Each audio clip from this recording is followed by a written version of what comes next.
কথা কার? तमाम নবীর সেরা নবী জনাবে রাসূলুল্লাহ সাল্লাল্লাহু আলাইহি ওয়াসাল্লামের এই পাক হাদিস।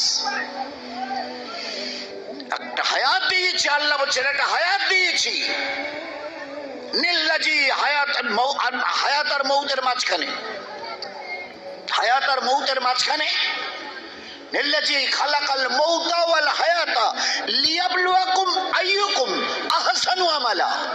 আহসানু আমালা, জন্ম আর মৃত্যুর মাঝখানের এই যে সময়টুকু 20, 50, 60, 70, 80, 40, কে কতটা ভালো আমল করো এরই জন্য দিয়েছি। আহসানু আমালা, তোমার জানা নেই তুমি কবে আসবে, যে কোনো দিন ডাক এলেই চলে আসতে হবে।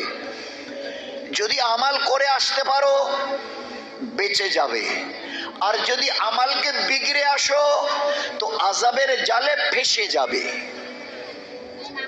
তো ভালো করে বুঝে জীবনটাকে তৈরি করে নাও।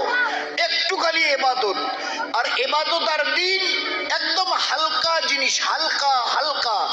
ইবাদত কাকে বলে, আল্লাহর দিন কাকে বলে? বলে দুটো জিনিসের নাম।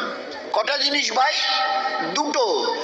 আমি যা করতে বলেছি করো, ছাড়তে যা বলেছি ছাড়ো, হয়ে গেল দিন, জীবন ধন্য হয়ে যাবে।